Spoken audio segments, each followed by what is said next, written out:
மணிமேகலை பாத்திர மரபு கூறிய காதை. ஒரு நாள் இருள் மிகுந்த இரவில் வானில் கருமேகங்கள் கவிந்து ஒன்றிரண்டு மழைத்துளிகள் வேறு விழத் தொடங்கின. பசியுடன் வருந்தும் சிலர் ஆபுத்திரன் இருக்கிறான் என்ற நம்பிக்கையில் சிந்தாதேவி ஆலயத்திற்குள் நுழைந்தனர். அவன் அங்கு நன்றாக உறங்கிக் கொண்டிருந்தான். அவனை தட்டி எழுப்பினார்கள். ஐயா, கடும் பசி எங்களை வாட்டுகிறது, உணவு இருந்தால் கொடுத்து உதவுங்கள் என்று வேண்டினர். விழித்தெழுந்த ஆபுத்திரன் எதிரில் இருப்பவர்களை பார்த்தான். குறைந்தது 7-8 பேர் தேறுவார்கள். பிக்ஷைக்கு சென்று செல்வந்தர்களிடம் வாங்கி கொண்டு வந்த உணவை சுற்றி இருக்கும் வறியவர்களுக்கு கொடுத்து எஞ்சிய உணவை தானும் உண்டு பாத்திரத்தை கழுவி போட்ட பிறகு இவர்கள் வந்து நிற்கிறார்களே என்று வருந்தினான். அத்தனை பேர் முகமும் வாடி இருந்ததை காண சகியாதவன் அவன். சற்று பொறுங்கள் ஐயன்மீர், இதோ வருகிறேன் என்று கூறி அவர்களை மண்டபத்தில் அமர்த்திவிட்டு கோவிலின் உள்ளே நுழைந்தான். கருவறையில் சரஸ்வதி தேவி கைகளில் வீணையும் ஐயமாலையும் அணிந்து இதழ்களில் மந்தகாச புன்னகையை தவளவிட்டு அமர்ந்திருந்தாள். தெய்வமே, இது என்ன சோதனை! பசியுடன் வந்திருக்கும் அந்த வறியவர்களை காண சகியேன். அவர்களுடைய பசியை நான் எப்படி போக்குவேன்? நீதான் எனக்கு பதில் கூற வேண்டும் என்று தியானத்தில் ஆழ்ந்தான். சகல கலைகளுக்கும் தனிப்பெரும் தலைவியாக விளங்கும் அந்த கலைமகள் ஆபுத்திரன் முன்பு பிரத்யட்சமானாள். பல கோடி சூரியனின் பிரகாசம் பூமியில் வந்து கவிந்தது போல இருக்கும் அப்பேரொளியை காணும் ஞான கண்களை ஆபுத்திரனுக்கு வழங்கினாள். ஆபுத்திரன் தேவியின் முன்பு நெடுஞ்சான் கிடையாக விழுந்து வணங்கினான்.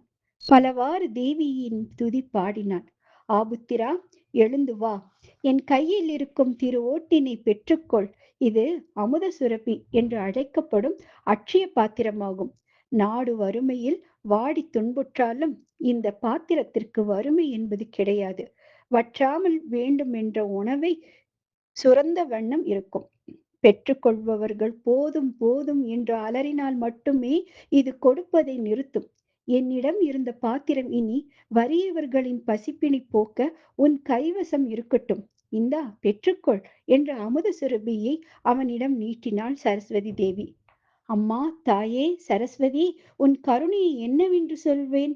இந்த அழகிய கோவிலில் ஒளியை வழங்கி என்றும் இருளை அகற்றும் நந்தா விளக்காக திகழ்பவளே, புலவர்களின் நாவை இருப்பிடமாக கொண்டவளே, வானில் உள்ள தேவர்களுக்கெல்லாம் தலைவியாக விளங்குபவளே, மண் உலகத்தில் உள்ளவர்களுக்கு முதல்வியாக விளங்குபவளே, வறியவர்களின் பசிப்பினி துயர துடைப்பவளே, நீ வாழி வாழி என்று சிந்தாதேவியை போற்றி வணங்கினான்.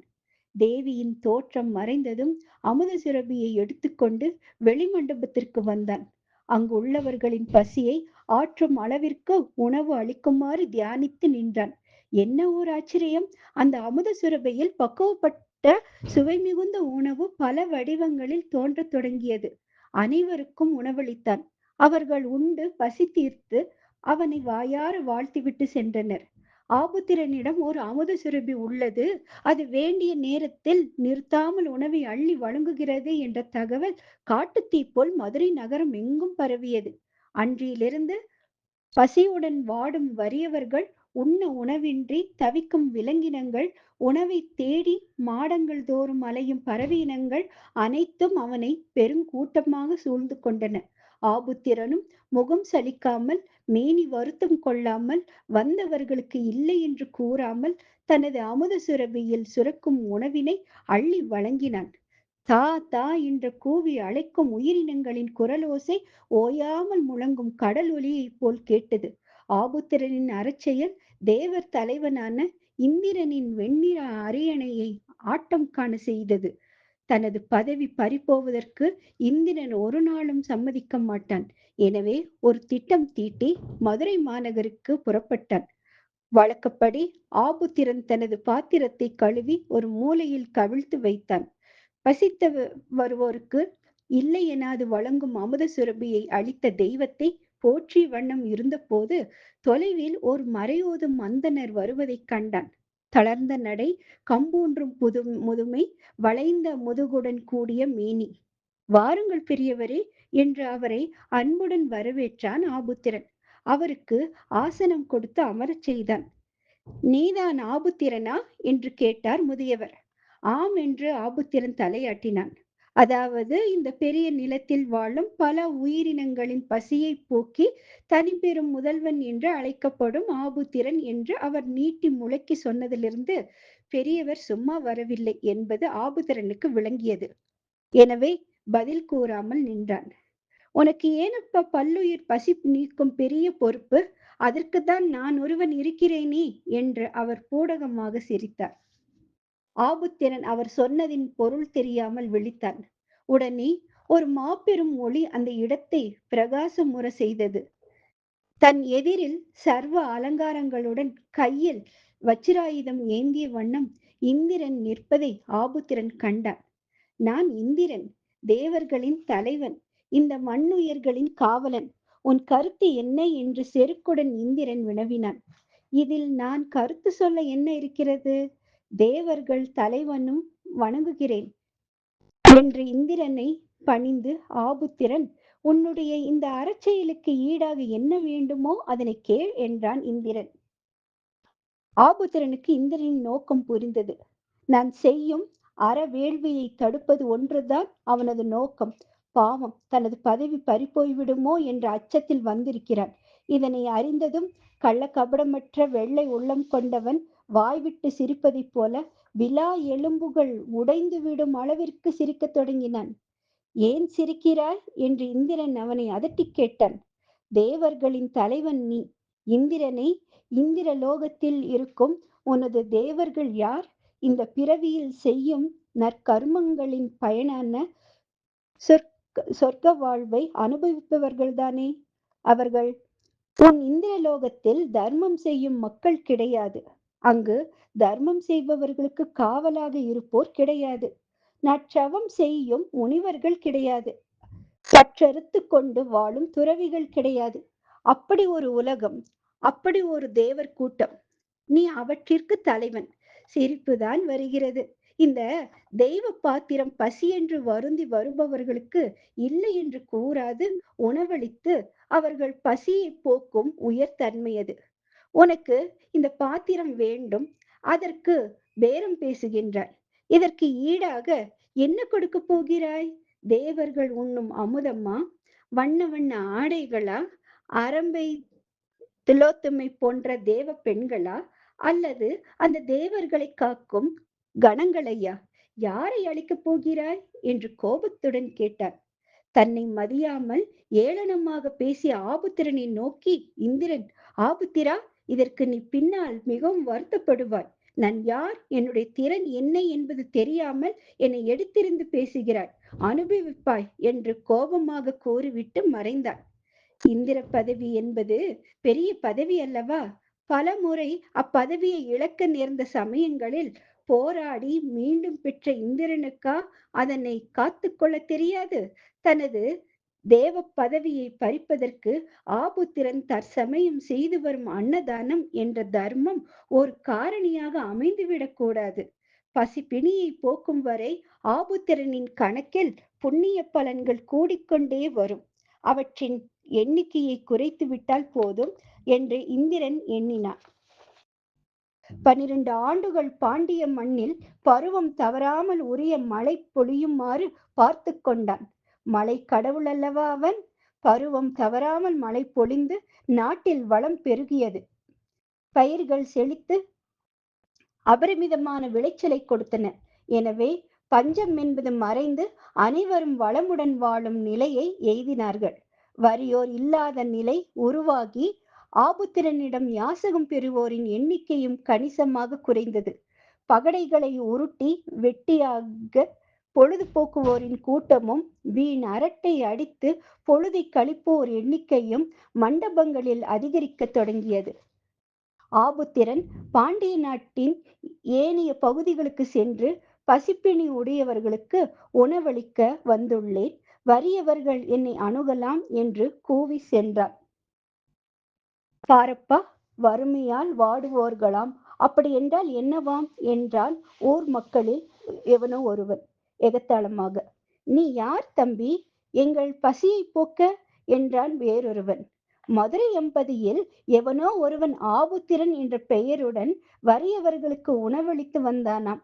ஒருவேளை அந்த ஆபுத்திரன் நீதானா என்றான் மூன்றாம் அவன். வறுமையும் பசிப்பினையும் அகன்ற இந்த மாநிலத்தில் இன்னும் ஆபுத்திரன் உயிருடன் இருக்கிறானா என்றான் முதலில் பேசியவன். இந்திரனின் நோக்கம் நிறைவேறியது என்பதை ஆபுத்திரன் உணர்ந்தான்.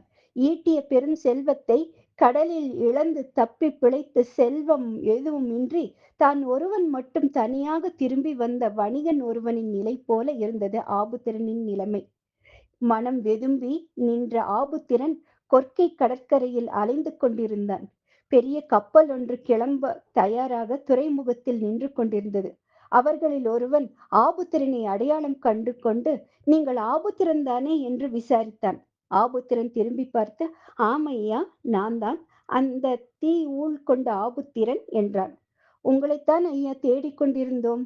என்னையா, எதற்கு என்று புரியாமல் வினவினான் ஆபுத்திரன்.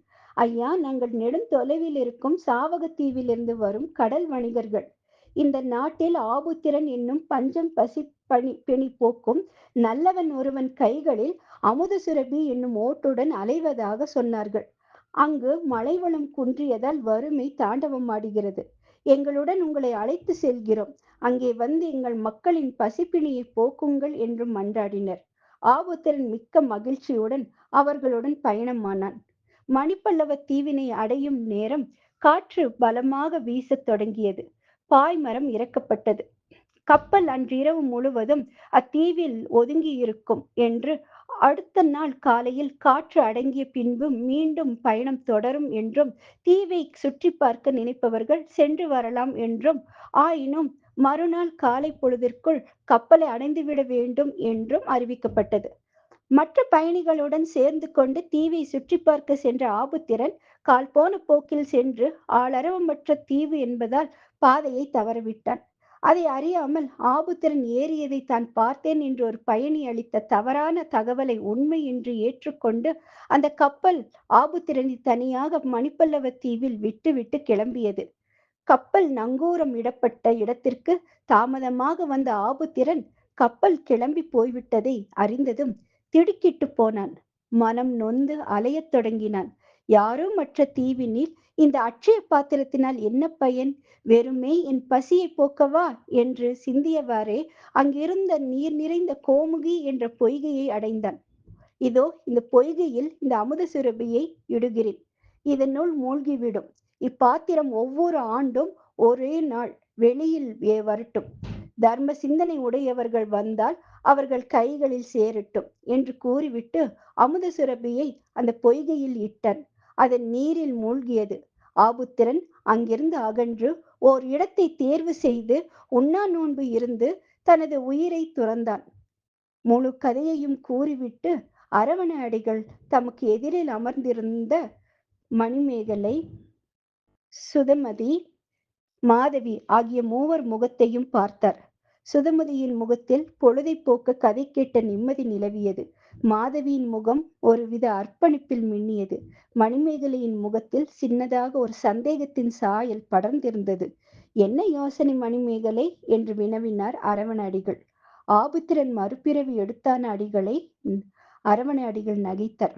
அவன் உண்ணா நோன்பிருந்து உயிர் துறக்கும் நாளன்று நான் மணிப்பல்லவம் சென்றிருந்தேன்.